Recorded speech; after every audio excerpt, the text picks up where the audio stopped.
Judá. Sabemos que depois do período dos juízes, né, o povo de Israel escolheu Saul, e desde então foram muitos os reis que passaram por Israel. Antes de nós entrarmos na missão propriamente dita, vale dizer que todas as vezes que nós, como líderes, e somos líderes no mínimo de nossas vidas, não é? No mínimo. Somos líderes dentro da nossa casa, pais, mães, avós, tios, somos líderes dentro da nossa casa, e muitos são líderes dentro do templo, dentro da casa do Senhor, dentro de um ministério.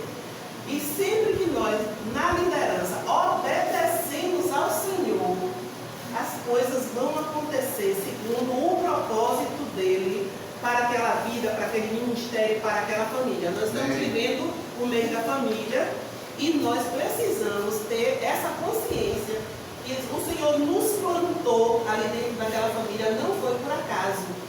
Ele nos colocou ali como líderes para estar intercedendo e estar sendo uma boa influência dentro daquela família. Então foram muitos os reis que passaram, e a história dos reis depende do nível de obediência que eles tiveram diante de Deus. Então, de Acasias a Uzias, nós veremos hoje. Sejam bem-vindos, irmãos. Para chegar junto, para não dizer que chegou atrasado sozinho, né? Tá certo. Então, eu vou pedir a um dos irmãos que leia aí o textual. Está no livro de 2 das Crônicas, 26:5. Texto a Bíblia aí que eu vou solicitar a ajuda de vocês, viu? 26:5. Crônicas. Segundo livro das Crônicas, 26:5. Diz assim: porque Deus, a busca a Deus nos dias de Zacarias, entendido nas visões de Deus, e nos dias em que buscou ao Senhor, Deus o fez prosperar. Está vendo? Na minha tradução diz, nos dias de Zacarias, que era sábio nas visões de Deus. E nos dias que buscou o Senhor, Deus o fez prosperar. Prosperar, irmãos, não significa ter um carro importado, ter uma empresa próspera, ter uma casa na praia e outra na cidade, viu? Prosperar significa estar debaixo da graça do Senhor, e Ele vai nos fazer prosperar em todos os âmbitos de nossa vida. A gente pode morar numa choupana e ser próspero. Verdade. E ser feliz. Porque feliz, como está lá em Mateus 5, né, no Sermão do Monte, ser feliz, ser bem-aventurado, não é segundo a prosperidade que o mundo diz que dá. Então nós vamos ver sobre o rei Acasias. Que história interessante, como eu meditei nessa história, né? Não é à toa que eu levei a revelação assim clara e muito clara, porque meditei muito nessa lição. Ela traz para nós muitas informações. Então, o rei Acasias, ele vem de uma linhagem não muito boa. Aí eu voltei no tempo, né? Fiquei me lembrando de Elias, que a irmã Glória estava contando aqui a história dela, né? Dela com Elias. E lembrei de Elias. Elias venceu aqueles sacerdotes, né? Ele clamou ao Senhor, o Senhor derramou fogo, consumiu o altar. Depois dali ele matou aqueles sacerdotes de Baal, os 400. Quer dizer, ele era um homem corajoso, né? Um homem destemido, um homem que confiava em Deus. Mas Elias fugiu de uma mulher, logo depois disso, né? Fugiu de uma mulher que era Jezabel.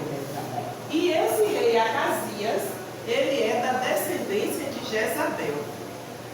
E nós vamos ver esse texto bíblico aí, que está no segundo livro das Crônicas, 22,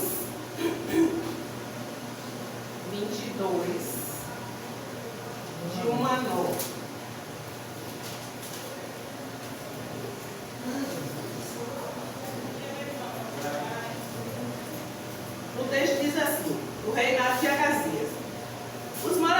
Jerusalém em lugar de Jeorão, fizeram rei Acasias, seu filho mais moço, porque a tropa que viera com os arábios do arraial tinha matado todos os mais velhos.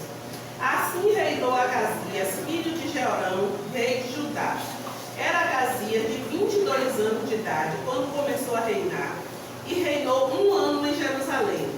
Sua mãe, filha de Omri, chamava-se Atalia. Ele também andou nos caminhos da casa de Acabe, porque sua mãe era quem o aconselhava a proceder iniquamente. Fez o que era mal perante o Senhor, como os da casa de Acabe, porque eles eram seus conselheiros depois da morte de seu pai, para a sua perdição.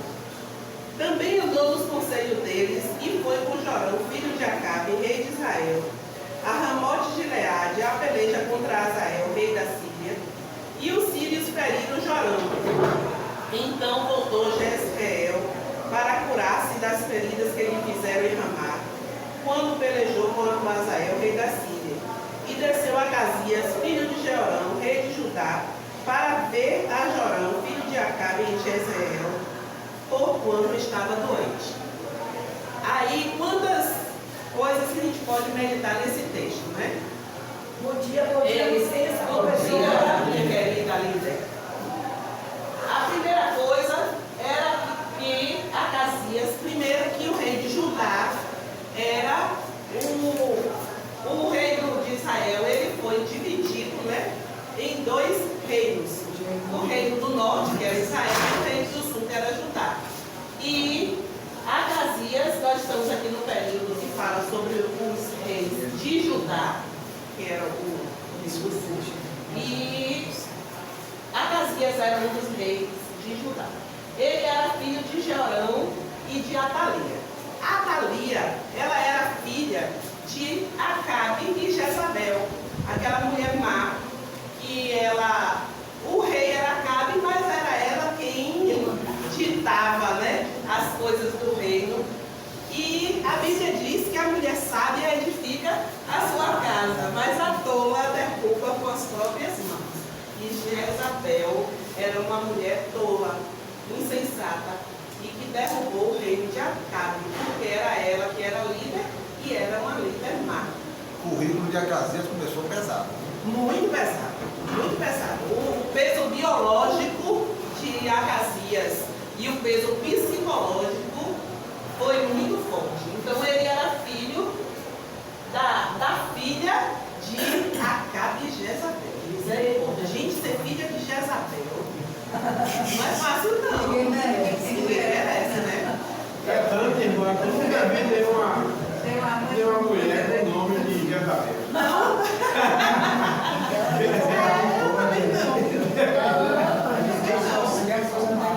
E se um dia a gente encontrar, vamos, se for lido o nome, vamos impor as mãos e orar por essa pessoa. E se for pessoalmente, vamos abraçar e orar por ela, né? Então ele começou a reinar muito jovem, com 22 anos de idade. E o jovem, ele tem uma tendência à influência, né? Observaram que os adolescentes, às vezes, eles nem gostam de determinada roupa, mas eles se vestem igual, para ele não ser contestado no grupo, né? Para ele ser igual a todo mundo. Então o jovem, ele tem uma facilidade de sofrer influência. Uma das coisas que eu observei, que já vou me adiantar assim, porque minha vida está coçando, é que nem sempre as boas influências, elas chegam até as pessoas da nossa família, né? Mas como uma má influência chega rápido, misericórdia, né? Então, ele começou a reinar com 22 anos, como a gente leu aí, e ele só reinou 1 ano. Porque quando a gente vê uma liderança ruim, irmãos, eu já passei por uma liderança ruim. Olha que essa lição falou uma coisa comigo, viu? E essa liderança ruim só durou 1 ano. e que 1 ano que demorou, viu, de passar. E que 1 ano que você contar 1000 histórias ruins na minha vida profissional. E que alívio meu Deus, quando aquela pessoa foi transferida e veio um líder maravilhoso para o lugar. Então esse um ano, aí a gente diz assim, foi rápido. Porque você não era súdito de Acasias. Né? Sabe-se lá quantas coisas aconteceram durante esse um ano do reino de Acasias.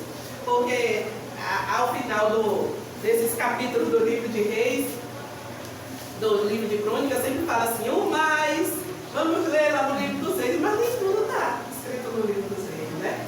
A gente deduz o que aconteceu. Ele reinou um ano e, pela influência da mãe, não andou nos caminhos do Senhor. E aí, como nós estamos no meio das mães, no meio da família, eu fiquei viajando nessa frase, né? Que pela influência da mãe, não andou nos caminhos do Senhor. E eu fico olhando assim, né? Eu faço parte das Déboras, e a gente ouve tanta história das mães dentro dessa Débora, não é, irmãs? As irmãs aqui estão aqui que são Déboras. E como nós pelejamos umas com as outras, pela vida, literalmente, né? Pela vida dos nossos filhos e dos nossos filhos de oração. Como nós desejamos ver os nossos filhos nos caminhos do Senhor e desejamos que nossos filhos prosperem, que sejam bons estudantes, que sejam bons profissionais, boas esposas, bons esposos, bons filhos, bons pais. Tudo é o que nós desejamos e tentamos ser essa boa influência dentro das nossas casas. Nós que somos mães, avós, tias, que temos esse poder de influência sobre nossos filhos e vivemos, creio que as irmãs, assim como eu, estou falando agora para a ala feminina, né? Oramos para que Deus nos ajude a ser uma boa influência para a nossa descendência, para aqueles que estão ao nosso redor, aqueles que estão em nossa casa, porque tem pessoas que vêm parar na nossa vida, como a gente diz na gíria, cai de paraquedas nas nossas vidas, né? A gente acha que foi por uma casa, mas não foi. Foi Deus que colocou aquelas pessoas para nós sermos boas influências na vida dela. Diga, professor.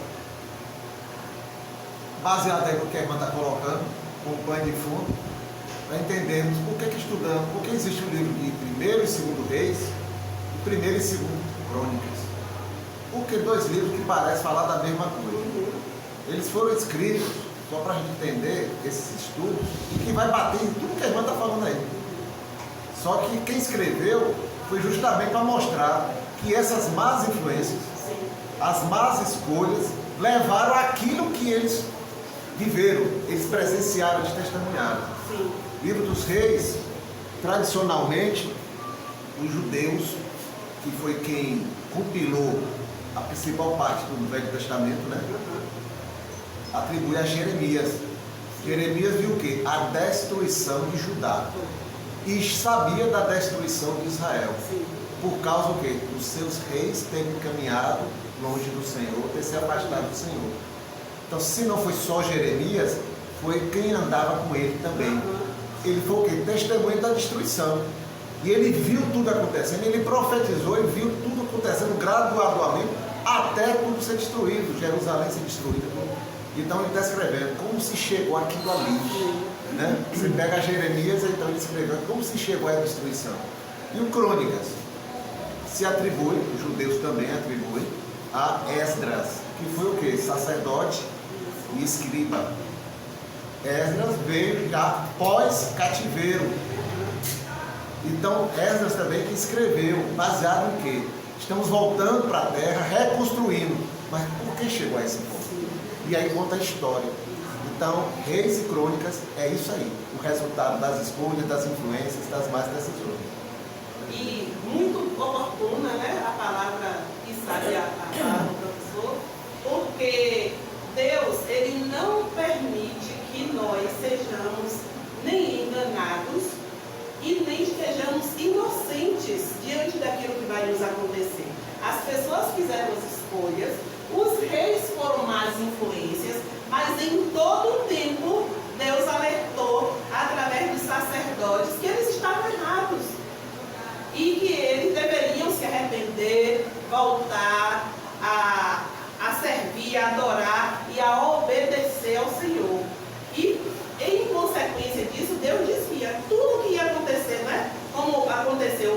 da Babilônia, que após esses reis, né, aconteceu o cativeiro da Babilônia. E isso aconteceu, o povo levou 70 anos cativo, mas sabia por que estava ali. Sabia que havia desobedecido ao Senhor, que não havia cumprido aquele compromisso que fez lá no tempo de Josué, né? Quando Josué disse, porém eu e minha casa serviremos ao Senhor, o povo prometeu que também ia servir, mas ao longo dos anos não foi bem assim que aconteceu. E muitos dos reis, eles sofreram, eles foram má influência. Então esse rei jovem, que foi Acasias, a mãe dele foi uma má influência para a vida dele, e ele não obedeceu ao Senhor, e por conta disso o seu reino foi destruído, conforme nós lemos aí, né? Aqui eu botei assim, que Israel e Judá faziam o que era mal diante do Senhor naquele período. Eles se recusavam a adorar somente ao Senhor, com exclusividade ao Senhor. E ele dividiu sua devoção a Deus com a devoção a outros deuses pagãos, que eram dos povos que estavam ali misturados com eles. Quais as consequências? O destino deles estava traçado, porque a vida em pecado é uma bola de neve. A Bíblia diz que uma coisa ruim, ela atrai outra coisa ruim na vida da pessoa. Então a pessoa, quando ela diz uma mentira, para sustentar aquela mentira, ela fica criando várias outras mentiras, né? Quando na verdade ela dói uma vez só e faz o resultado que tiver que fazer ali, se encerra ali.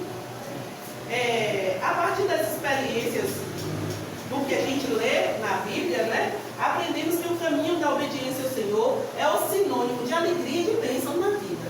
Amém. Porque quando a gente obedece ao Senhor, não está isento de passar por dificuldades, como quando aqueles discípulos estavam ali. Viram o milagre da multiplicação dos pães. O Senhor Jesus disse, eu vou me recolher um pouco para orar, e vocês podem atravessar com o barco, e no meio do caminho, o que aconteceu? Uma tempestade. Então nós podemos estar com o Senhor, ver os milagres do Senhor, obedecer ao Senhor, e no destino que Ele mandou, e mesmo assim a gente enfrentar tempestades. Mas isso não significa que obedecer ao Senhor é ruim, não, é o certo para as nossas vidas, é a obediência. E nós vimos que Acabe e Jezabel foram mães, pai e mãe de Atalia e Jeorão. Atalia e Jeorão foram os pais de Acasias. E ele continuou essa dinastia da idolatria. Ele continuou servindo a outros deuses e permitindo que o povo adorasse outros deuses. Ele fez uma aliança com o rei do norte, que era o rei Jorão, numa guerra contra a Síria. E ele foi até lá para dar esse apoio para o rei Jorão. E quando ele estava a caminho para dar este apoio, ele morreu. Né? E assim findou, esse texto está aí, segundo Crônicas 22, de 10 a 12, que diz assim: vendo Atalia, mãe, aqui está falando sobre a usurpação, né?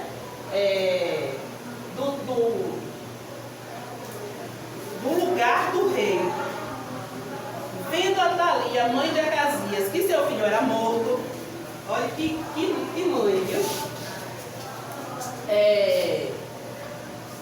Acasias morreu, aqui nesse texto. E aí ela, Atalia, usurpou. O que é usurpar? É tomar à força o lugar de alguém. Ela tomou à força o lugar que era do seu filho.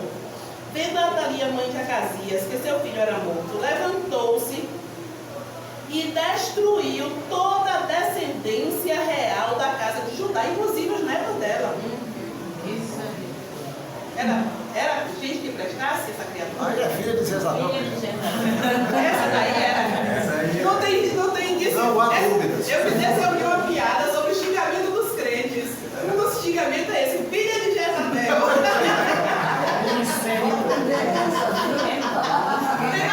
Não joga essa praga em mim, não. Da nossa boca deve proceder palavras de bênção. Não vamos chamar de ninguém de filha de Jezabel, não. Essa, engraçado que daí surgiu o Senhor Jesus. Judá. Sim, a raiz da tribo de Judá. Disso aí. Mas Jeozabeate, filha do rei, olha que coisa interessante, que no meio do caos, Deus levanta pessoas para abençoar, né? A gente nunca deve perder as esperanças. Mas Jeozabeate, filha do rei, tomou a Joás, filho de Agazias, e o furtou dentre os filhos do rei, aos quais matavam, e o pôs, e a sua alma numa câmara interior. Assim, Jeozabeate, a filha do rei Jeorão, mulher do sacerdote Joiada e irmã de Agazias, o escondeu de Atalia, e ele não foi morto. Joás esteve com eles 6 anos na casa de Deus, e Atalia reinou no país. O que foi que aconteceu? Imagine o tumulto dentro daquela cidade. Atalia mandando que os servos dela pegassem toda a descendência do filho e toda a descendência real, todas as pessoas que poderiam assumir o lugar do rei morto, e ela mandando matar. Então deve ter sido uma tragédia ali dentro, né? Ele corre para matar aquelas pessoas, principalmente por serem pessoas ligadas ao reino. E no meio dessa confusão toda, a tia de Joás escolheu Joás, porque tem um bocado de nome parecido, né? A tia de Joás pegou o menino, ainda pequeno, com 6 anos de idade, e a escondeu dentro do templo. O marido dela era sacerdote, que era Joiada, e eles botaram uma ama para criar aquele menino escondido da avó. Misericórdia, né? E aí, Atalia reinou durante 6 anos. E imagine o que é a filha de Jezabel reinando. Reinando de uma forma ilegal, porque ela usurpou o templo, matou todo mundo que poderia estar na frente dela para assumir, e ela reinou. A filha de Acabe de Jezabel reinou no estilo Jezabel por 6 anos. Ela era a mãe de Acasias, e após a morte do filho, ela usurpou o trono de Judá, matou todos os herdeiros do trono. Ela era idólatra e era uma mulher tirânica. Quer dizer, aquela pessoa que exerce o poder com mão de ferro, de forma ilegal. Embora na época deles as leis não fossem como nós temos hoje, mas eles tinham como base, lembrem-se que eles eram judeus e que eles tinham como base a lei de Moisés. E a mesma lei que a gente usa hoje para as nossas vidas. E quando a gente começa a estudar direito, a gente vê que a base do estudo do direito vem todo lá, não é? A fonte do direito são essas leis do tempo de Moisés, né? Mas essa mulher idólatra e tirânica, ela foi executada pelo sacerdote Joiada, que foi ele que criou um menino que sabia que existia um descendente real e legítimo para assumir o trono. Então ele provocou a morte de Atalia e levou o verdadeiro herdeiro do trono, que era Joás, a assumir. E outra coisa que eu falo aqui sobre a influência, e que a gente vê em vários reinos de Judá e de Israel, é que quando o conselheiro do rei, quando o rei tinha bons conselheiros, a nação prosperava. E a gente vê lá no livro de Provérbios, né, que a multidão dos bons conselhos faz a nação prosperar. E nós somos uma nação, né? Nós representamos hoje o Israel de Deus. E nós prosperamos quando a gente ouve bons conselhos. E não tem melhor conselho do que o conselho da palavra de Deus. Quando a gente se deixa aconselhar pelo Espírito Santo e pela palavra de Deus, a nossa vida prospera. E Joiada, ele foi um sacerdote que tomou uma decisão sábia de preservar aquele menino, de criá-lo e de torná-lo rei num determinado tempo da história. E ele ficou escondido durante um tempo e depois ele foi nomeado rei. Irmã, O rei Joás. um detalhe nisso aí que eu estava analisando aqui agora. Nós estudamos os reis de Israel. Do lado norte, várias dinastias foram quebradas. Sim. Que é a dinastia. Fulano é nomeado rei, o sucessor é seu filho, o sucessor do seu filho é seu neto, então se forma a dinastia. Certo. No Reino do Norte houve várias dinastias. Quem assumia, destruía, matava todo mundo que teria direito a herdar e ficava sendo rei. E assim foi, até a destruição. Aí a gente está em Judá, Reino do Sul.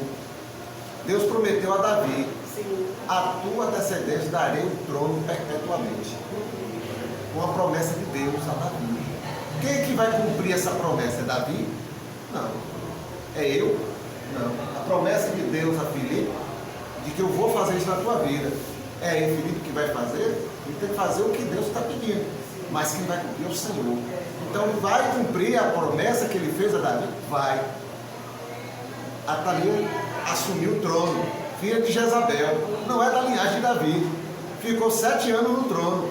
Se ela permanece e coloca no trono, na sequência, um filho dela, um neto, por outro casamento, ou alguém da outra família, filho do norte, né, que era de Acabe e Jezabel, acabou a linhagem de Davi. Sim. Mas Deus prometeu: a tua descendência darei perpetuamente. E Deus levanta quem Ele quiser. Aí a gente está vendo aqui as duas pessoas, né? O sacerdote e sua esposa, se levantaram e restauraram a linhagem de Davi. E naquele momento que eles fizeram isso, eles não estavam certamente pensando em preservar. Né? Eles, A aliança de Josafá, hein? Rapaz, que coisa. E outra... Dentro do inimigo, dentro de casa. Só para, não vou dizer chancelar, mas só para fazer referência ao que o professor falou, eu estava analisando enquanto a senhora fala, pareceu aqui então que seja um contrassenso do que foi dito no início, da influência direta e talvez o peso muito grande dado à influência direta. Mas quando a gente vê essa colocação que o senhor falou, e aqui está no capítulo 22, no versículo 7, diz assim: Deus havia decidido que Acasias iria morrer nessa visita ao Jorão. Logo que chegou, Acasias foi com Jorão encontrar-se com Jeú, filho de Nissi, a quem o Senhor Deus havia escolhido para acabar com a família de Acabe. Então, teve maior foi a escolha de Deus em decidir que aquela descendência seria acabada. Não necessariamente a atitude do rei, ou porque, não necessariamente porque ele desobedeceu. Sim, desobedeceu, mas o peso maior eu acho que deve ser assim. Isso aqui não foi por acaso. A decisão de Deus, a vontade de Deus, ele influenciou, ele que influenciou essa linhagem para que viesse a linhagem. Nunca o irmão controle da de situação. Jesus. Que as linhagens de Jesus teve uma mulher, a mãe que engravidou e se ficasse naquela sociedade seria tida como adulta, porque ninguém ia acreditar que o Espírito Santo pudesse engravidar, ela teve que sair da cidade por conta disso. Uma prostituta que ajudou lá o pessoal, teve Davi que matou o general, né, de guerra dele para poder ficar com a esposa, e o filho morreu. Então é um cara que, né, modo de dizer, muito violento, muito duro. Então, e outros descendentes para chegar em Davi. Então, assim, eu acho que a gente analisando esse que você está colocando, diminui um peso da influência e aumenta o peso da influência de Deus, da vontade de Deus. A influência da licença para concluir. A influência da descendência e a influência da vontade de Deus, acho que o peso maior está aí, vem para cá. Eu não tiro a razão de que a influência é correta, né? Entre a senhora mesmo, que é na sua profissão, deve ter visto pessoas que nascem num ambiente totalmente destruído e o cara se torna próspero. Então, é isso aí que eu queria ressaltar. Eu estava pensando se você queria ressaltar, se eu estiver errado, a senhora me corrige. Não, está correto, porque Deus é o Deus da história. É Ele quem comanda a história, e até essas pessoas, tipo Jezabel, elas estão previstas na história. Hitler está previsto na história, né? Deus é o Deus que comanda a história, embora em muitos momentos a gente não veja, mas a gente está fazendo uma análise humana das pessoas que foram usadas por Deus para que se cumprisse aquilo que Ele queria que acontecesse. E aí eu volto para o que o professor falou sobre o reino de Israel, que era o reino do norte, e que foi o primeiro a ser destruído, porque ele se enfraqueceu justamente pela quebra das dinastias. E ele foi o reino que se desobedeceu mais, vamos dizer assim, e que foi destruído mais rápido.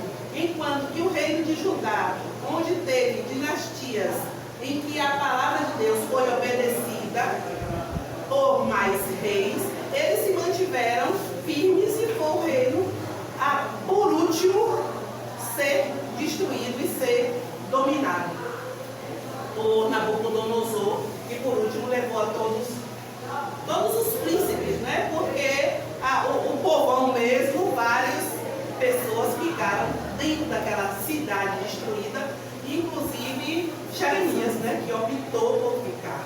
Né? Ele não quis ir, ele foi chamado, ele era um homem de grande influência na sociedade da época dele e um grande sacerdote, mas ele optou por ficar. Eu concordo e sempre faço esse tipo de análise que o irmão fez, né?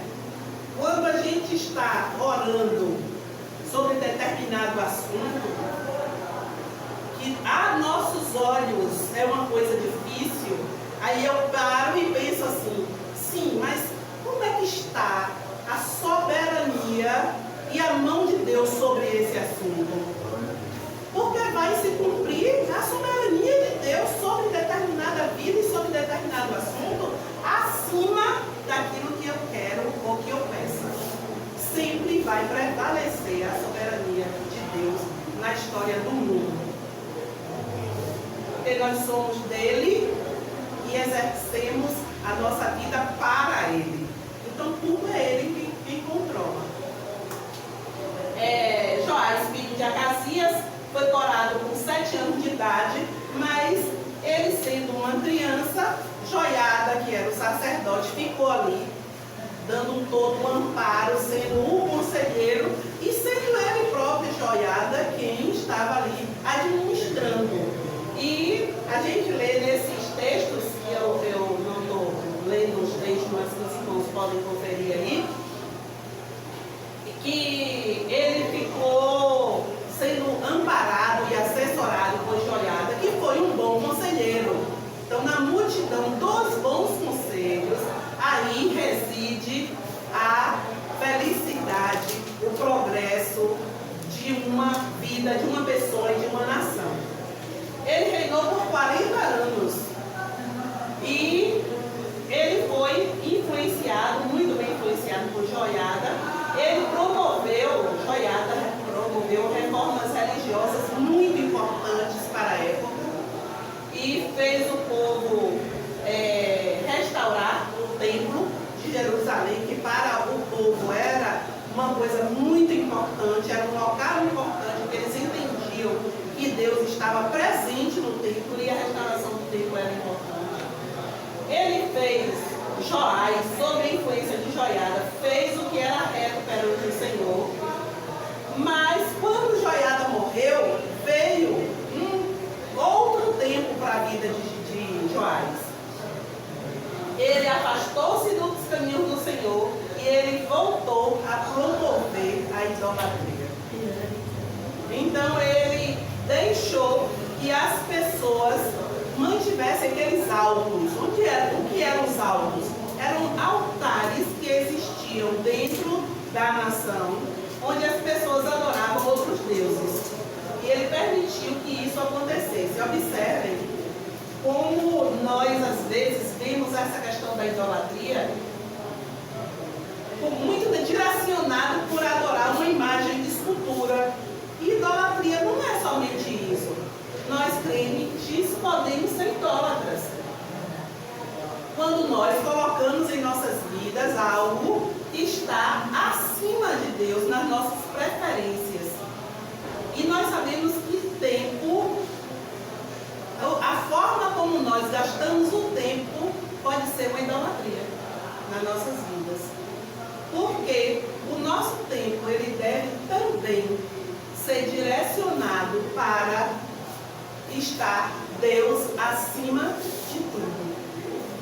Então, tudo que eu vou fazer com a minha vida, com o meu tempo, com os bens que o Senhor me dá para administrar, eu tenho que dar a preferência para o Senhor. Então, idolatria não é apenas construir altos para se adorar outros deuses, mas estabelecer algo em nossas vidas que não esteja dentro da prioridade. Então, o que foi que aconteceu com Joás? Ele foi ferido na batalha contra os sírios e foi assassinado por seus próprios servos. Misericórdia, né? Que destino triste para um rei, para um descendente que foi preservado de forma milagrosa. Vejam que, como está lá em Eclesiastes, né? Que melhor é o fim das coisas do que o princípio delas. Olhe como principiou a vida de Joás. Ele foi preservado, ele foi coroado rei, ele foi assessorado, ele teve bons conselhos, mas ele teve a liberdade de escolher. E ele escolheu se afastar dos caminhos do Senhor. E olhe o final dele, morto pelos seus próprios servos. Não sei se eu estiver razão, pode dizer. Assim também com o sangue, eu acho que ele ouviu também. O próprio ter criança observa muitas coisas. Eu digo, assim, quando a gente mete assim, que a gente faz essas coisas, eu digo, vamos pegar uma lista desse livro, fica assim, escutando. Presta atenção, eu acho. Eu prestava atenção, como falava na descendência, da avó e tudo, e eu achava no sangue, eu acho. Nós temos uma carga muito forte, há muitos estudos, né, científicos sobre o que é predominante para as nossas decisões, para o resultado daquilo que nós somos. Se é a nossa carga biológica ou se é a nossa carga cultural, se é aquilo que nós aprendemos. Mas aqui nós vemos crianças que foram tiradas do seio biológico, bebezinhos logo que nasceram, foram criados em um outro ambiente, e a gente vê que aquela carga biológica, ela acompanhou aquela criança, mesmo sendo criada em um ambiente bom, cristão, sendo bem ensinado, tendo boas escolas, tendo tudo diferente daquele núcleo de onde ela saiu. Eu tive um pastor que ele adotou uma menina que a mãe tinha, me parece que 7, 8 filhos, e ela era, eu não sei se foi a última gravidez. A história que eu sei é que durante a gravidez, essa mãe fugia do espancamento do pai com a barriga grande, e ela passava debaixo de uma cerca, gritando e pedindo socorro dos vizinhos, com aqueles outros filhos pequenos atrás, né? E os vizinhos acolhiam, e os vizinhos tinham medo, porque o homem era muito violento. E esse pastor, ele sabia da história dessa menina. Ele pegou essa menina, ele adotou o bebê, eu acho que com uma semana, assim que nasceu, adotou. E ela foi muito bem criada pelo casal, que não podia ter filhos.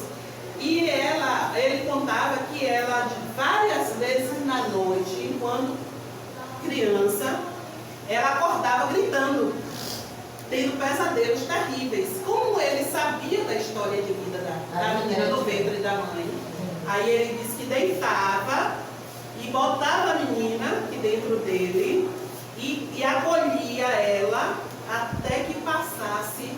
Aí ficava ali conversando com ela, dizendo, papai está aqui com você. e abraçando ela até que ela se acalmasse, porque ele sabia da história. Mas quantas pessoas que adotam uma criança que não sabem da história de vida daquela criança ali, naquele núcleo familiar, né? Então, nosso biológico nos acompanha na nossa história. A gente que conhece pai e mãe, quantas vezes a gente se vê, né? Vê os nossos pais nas nossas atitudes certas e erradas. A gente vê, nos acompanha. Eu não saberia, né? Eu acho que a ciência ainda não delimita o que é mais influência na nossa vida, embora nós sejamos seres sociais, mas aquilo que nós somos nos nossos antepassados, a gente tem que ter cuidado com aquilo que nossos antepassados foram, que não são condizentes com a palavra do Senhor, para que a gente não repita e não traga maldição, porque maldição é a gente repetir os erros dos nossos antepassados.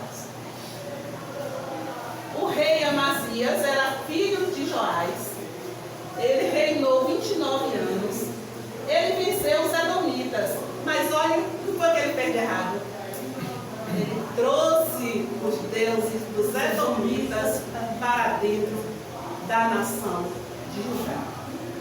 E esse povo que veio de lá, né, esses deuses, o povo de Judá passou a adorar a esses deuses. Tudo aquilo que Deus disse não faça. E que ninguém aí, de toda essa história que a gente vê, desde Davi até chegar lá em Jesus, ninguém foi enganado de não saber o que devia e o que não devia fazer. Sempre o Senhor usou seus servos para alertar a que o povo não adorasse outros deuses, né? O Senhor exige de nós a primazia. E o rei Azarias, ou Uzias, né? O rei Uzias, quem é que lembra quando veio a palavra Uzias? Você lembra de quem? Isaías. De Isaías, né? Que estava lá diante do sublime trono e que era um homem igual a nós, e ele se achava imperfeito, pecador. E aí a gente vê ali logo no início do livro de Isaías falar que no tempo do rei Uzias. Aí o que é que a gente traz para nossas vidas? Que o tempo do rei Uzias era um tempo igual ao nosso, de homens pecadores, imperfeitos, que viviam uma vida de desobediência à palavra de Deus, mas que em meio a uma nação perversa, nós podemos adorar o Senhor, como aconteceu com Isaías. O Senhor fez o quê? Tocou com uma brasa na sua boca. O que é a brasa hoje, que representa, é o Espírito Santo que habita em nós. E que no tempo de Uzias e que no tempo de Isaías, o Espírito Santo ainda não estava habitando nas pessoas como habita em nós hoje. Nós hoje temos a palavra e temos a ação do Espírito Santo para tocar em nossas bocas e nos converter dos nossos maus caminhos, das palavras indevidas, dos pensamentos que não agradam ao Senhor, em meio a toda essa geração perversa que a gente está vivendo.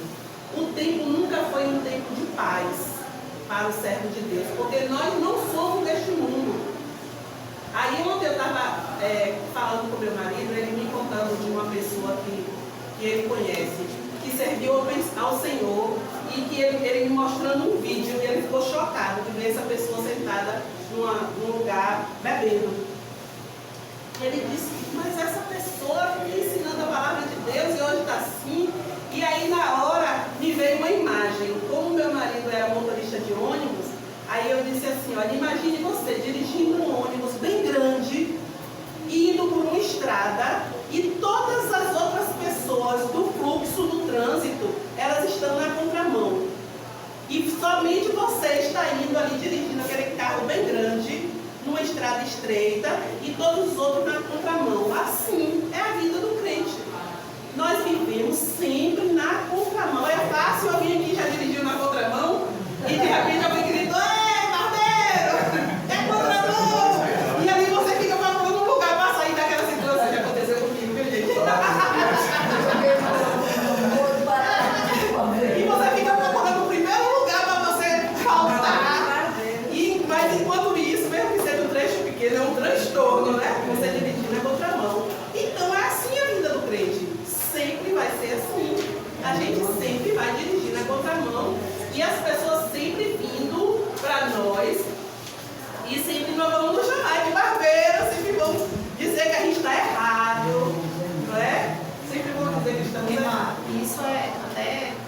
ter essa condição de entendimento de que a responsabilidade de permanecer é nossa, né? Sim. Que não é o outro, não é o vizinho, não, esposo, não. A responsabilidade de permanecer no caminho é individual. Não temos que lutar contra a carne e o sangue.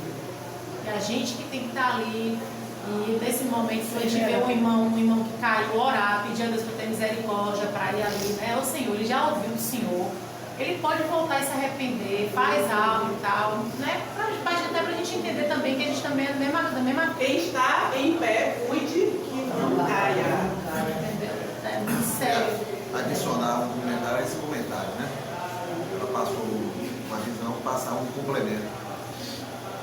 Só voltando um pouquinho para Joás, mas que acaba influenciando vários reis que já vimos, ou que vamos ver. Joás fez muitas coisas que eram boas aos olhos do Senhor, mas por influência do sacerdote. Foi. Então houve uma obediência de alguma forma, houve uma influência positiva, fez coisas boas, fez, mas faltava a convicção pessoal. Ele entender que ele tinha que fazer aquilo entre ele e Deus primeiro. Deus primeiro era o rei dele, depois ele era o rei de Judá, né? Deus sempre deixou isso claro, quando falou desde Saul: estou te dando um reino, estou no seu reino, mas este povo é meu, então ande nos meus caminhos. Falou bem claro para Saul, e todos os reis com o meu princípio. Então faltou convicção, faltou relacionamento dele diretamente com Deus. Então isso que José falou, trazendo agora para um outro aspecto. Caminhamos com muitas pessoas, na igreja, fora da igreja, mas vamos pegar aqui na igreja, a igreja que eu falo, igreja em geral, né? Eu ando com Ana, ando com José, ando com Vera, ando com Felipe. Primeiro eu tenho que ter a minha convicção com o Senhor, meu relacionamento com o Senhor, arraigado na fé, porque é isso que vai me sustentar, independente dos bons ou maus tempos. E eu tenho que saber quem está ao meu redor, quem também tem convicção. Primeiro, para que não desanime quando alguém cai. Segundo, para que eu ajude, para que aquela pessoa também tenha convicção, entenda que ela precisa arraigar mais sua vida. Terceiro, porque quando as situações acontecerem, eu tenho que estar muito convicto do que eu creio no Senhor, na sua soberania, no seu zelo, no seu cuidado, e que o que eu tenho é fruto do meu relacionamento, mas aquela pessoa ainda não desenvolveu isso. Então ela vai cair algumas vezes, vai praticar algumas coisas erradas algumas vezes, vai desobedecer, pode chegar até a se desviar em algum momento, depois voltar, mas ter esse problema, mas ela não tinha a mesma convicção. Eu tenho que entender isso para que eu possa cooperar, vendo que Deus me conduzir a ajudar aquela pessoa a um dia também ter convicção, sendo que eu posso fazer. Deixar ser usado. Isso faz parte das nossas famílias, faz parte da igreja, faz parte dos nossos relacionamentos, faz parte de tudo. Isso se chama maturidade. É a pessoa estar pronta para exercer a sua própria vida, de tal forma que seja uma boa influência para as outras vidas com as quais está convivendo. E nós cristãos, a gente vê lá Paulo ensinando que a Timóteo, se não me engano, dizendo que nós precisamos chegar à estatura de varão perfeito. Perfeitos diante de Deus nunca seremos, mas buscar sempre a perfeição para sermos uma boa influência para outras pessoas. É isso que o professor acabou de dizer, e é isso que nós estamos vendo ao longo da história. Quando esses reis foram uma boa influência, quando eles se deixaram influenciar por Deus e por suas leis, e assim eles exerceram essa influência sobre o seu povo. Mas primeiro essa influência tem que passar por nós, vindas diretamente de Deus, para que nós sejamos assim uma boa influência, pessoas maduras no conhecimento da palavra e na prática da palavra. Irmã, quando você falou do exemplo do ônibus, do carro na contramão, pegando a fala aí você vai na contramão. Se você é pessoa madura, ou seja, racionais, sensatos, o que fazer aqui, nessa situação? Não posso pensar só em mim. É quando a gente está no caminho do Senhor. Porque se a gente pensa só em nós e vai adiante, a gente machuca a pessoa, a gente desvia a pessoa do caminho. E a gente só protege. um processo. Então, assim é a vida. Se a gente se posiciona e a gente não é racional, maduro e equilibrado o suficiente para ver que aquele que está ali na minha frente precisa, não pode me impedir de caminhar, mas também não posso fingir que eu afasto mais ele ainda. E ele vai continuar sendo insensato, continuar sendo coisa que ele não falou para mim. É isso. A gente tem que saber de Deus, ser orientados por Deus na É como condução se da o nossa ônibus vida. estivesse na contramão, mas aí a senhora entra aqui no ônibus, ora comigo, e aí levasse, né? A ônibus é bom, porque o ônibus não dá para ficar só um, né? São vários. Alegoria. Usar o que se tem, né? Meu filho estuda na UFRA, ele falou que tem uma professora que ela dá aula de música. E ela abre, e ela é muito boa, muito preparada para ajudar nessa questão de música. E ele diz que ela usa isso para evangelizar. Né? Então, ela está lá e a gente fala, a gente olha uma faculdade e a gente vê quanta coisa não tem boa. Mas ela está lá influenciando, colocando o nome. Né? Dizendo, vem aqui, você não gosta disso, vem e assim. Como a irmã falou em amadurecimento, né, em maturidade, esse tipo de situação, a gente aconteceu mais um negócio aqui. E no processo de você se deixar ser instrumento de Deus, a cooperar na vida de que outro possa também chegar a ter as suas convicções. É lógico, dentro do papel que Deus está falando para a gente. Convence que faz essa obra dele. Mas dentro daquilo que Deus espera da gente. Né? Então, somos luz, no testemunho, não é à toa. Então, alguma coisa a gente vai fazer na vida de alguém. Amém. Então, se o papel da gente, no sentido de plantar a convicção, de ser cooperador para que a pessoa também tenha convicções, temos que estar prontos, dentro dessa maturidade, para tudo que possa vir. Porque Deus pode mandar que você exerça autoridade, que a sua influência seja ao ponto de confrontar. E a gente vê aqui essa história, o filho do Joiada, né, o sacerdote, Deus o levantou como profeta. E esse profeta foi ao rei dizer, você está se afastando dos caminhos do Senhor e você não vai prosperar nos seus caminhos. Ou seja, a herança do pai, sabia o que fazer, Deus usou e foi lá. E o rei mandou prender e apedrejar. Então, tudo pode acontecer nesse processo de você ser vaso do Senhor, ser instrumento do Senhor. Porque a gente não pode perder as nossas convicções do Senhor. Né? E ser instrumento do Senhor aonde a gente estiver. Amém. Eu recebo a sua palavra. Isso influencia gerações. Quando eu comecei aqui na igreja, eu não tinha muita intimidade com a irmã Olga, mas eu estava grávida e a irmã Olga chegou para mim e me falou, irmã, fala com seu filho da palavra, eu ouvi que ele vai ouvir. E eu louvava com Gabriel na barriga. E sempre foi assim. Aí quando o Gabriel tinha um ano, 12, que a gente ia colocar no grupo familiar, eu não ficava impressionada. Ele brincava lá, mas quando ele ouvia o louvor, ele ficava ouvindo, depois ele voltava. E hoje meu filho gosta muito de música. E assim, a influência de uma palavra dela fez a diferença já em outra geração. Glória a Deus. Olha o quanto é importante. É verdade.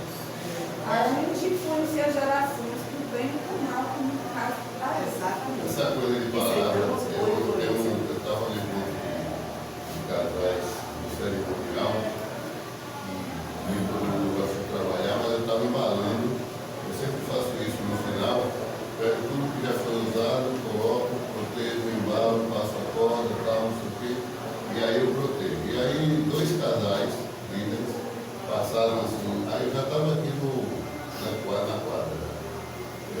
Aí passou assim, aí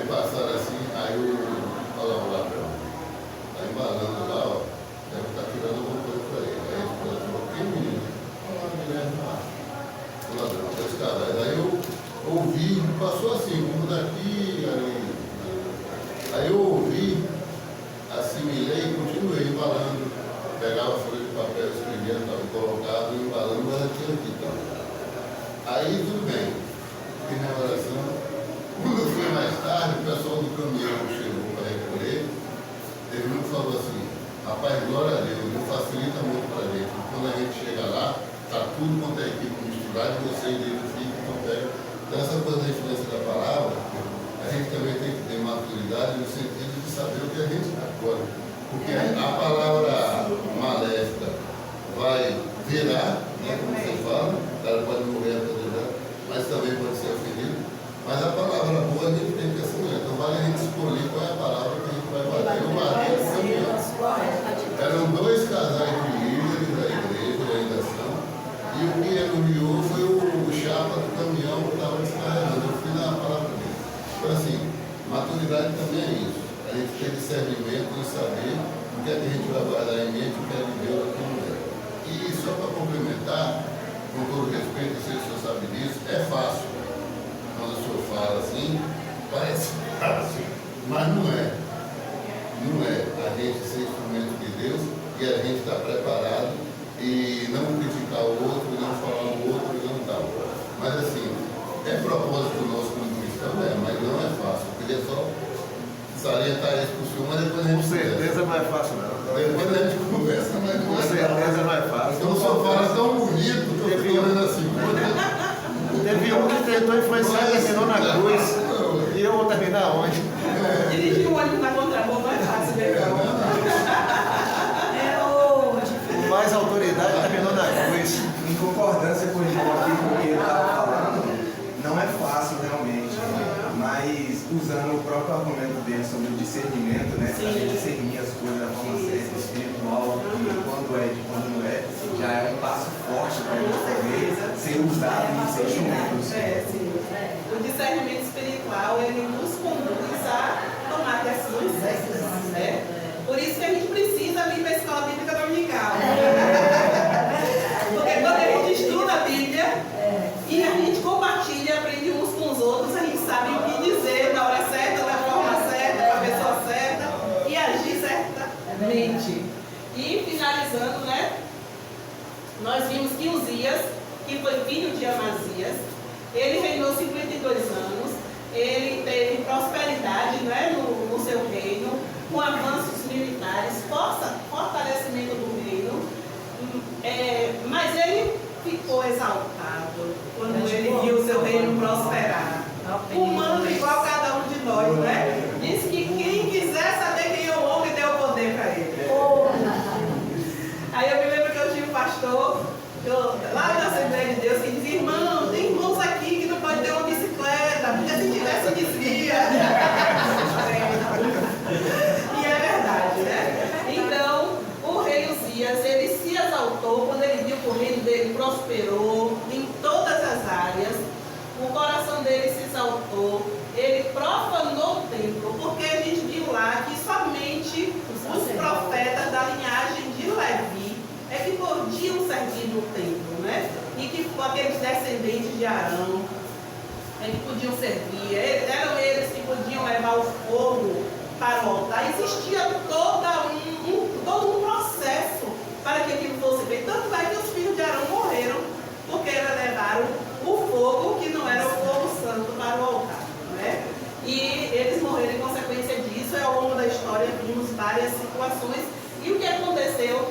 O rei Uzias, ele profanou o templo, ele próprio foi lá fazer aquilo que era a função do sacerdote. E por conta disso, Deus o feriu de lepra.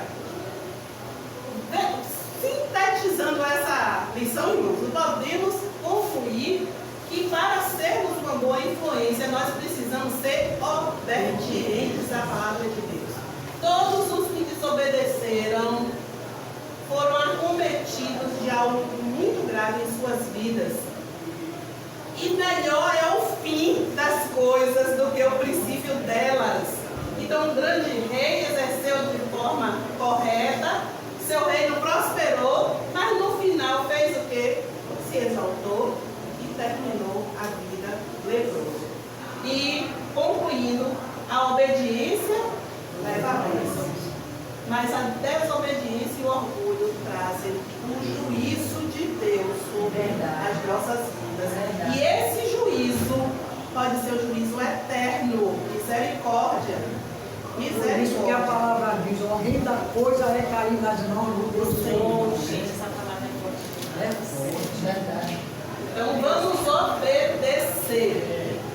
Agora, finalizando aqui o estudo, e antes de nós orarmos, finalizando essa parte, quero lembrar os irmãos que nós estamos hoje concluindo a campanha de missões, né? Mundiais. A ICM ficou na direção desta campanha. Eu ainda não sei, em termos de valores, não sei se o professor Adervan sabe, mas o importante é que todos nós tenhamos contribuído, né? E possamos ainda hoje contribuir para missões, porque, irmãos, faz parte da nossa essência batista. Contribuir com os missionários para que essa palavra chegue onde a gente não pode ir.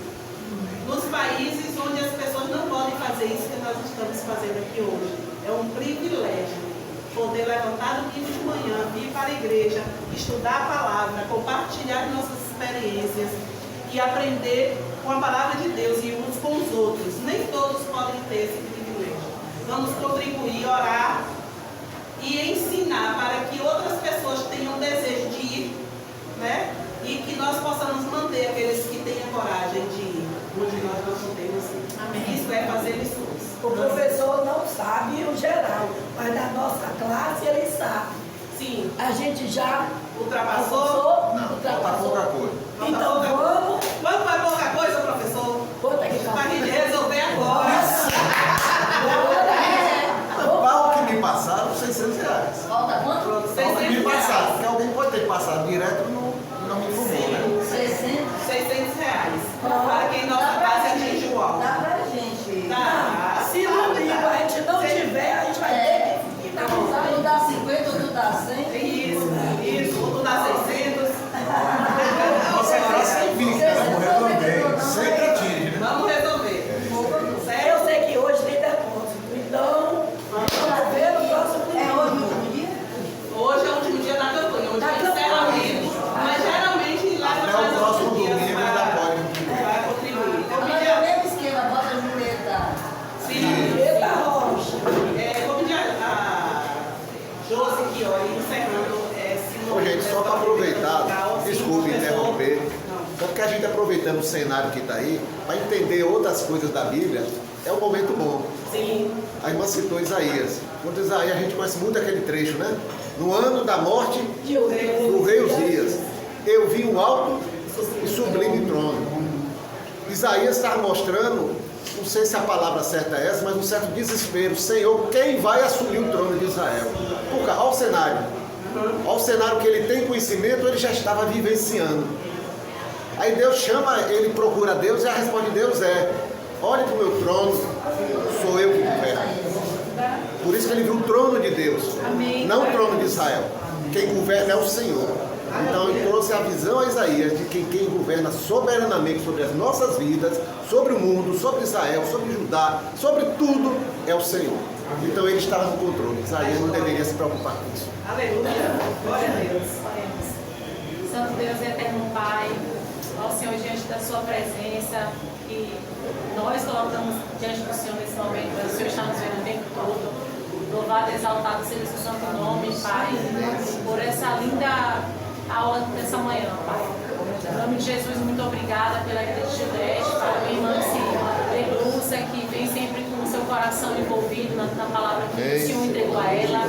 Muito obrigada, Senhor. Esteja, por favor, Senhor, em nome de Jesus, derramando sobre ela ainda mais graça, sabedoria, discernimento, Pai. E trazendo, Pai, a ela a luz daquilo que o Senhor quer cada vez mais, ó Senhor.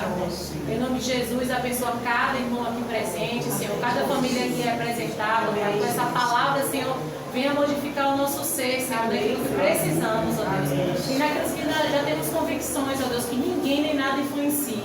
Em nome de Jesus, Pai, faz com que, Senhor, nós sejamos vistos como luz na terra, literalmente, Senhor, e sal mesmo, Senhor, em todos os aspectos, ó Pai. Abençoa-nos, Senhor, com a Tua palavra nesta manhã, em continuação. Confirma tudo aquilo que foi falado aqui no coração de cada nome seja glorificado. E que o Senhor não nos permita, Pai, nunca nos afastar dos seus caminhos. Em nome de Jesus, amém. Amém.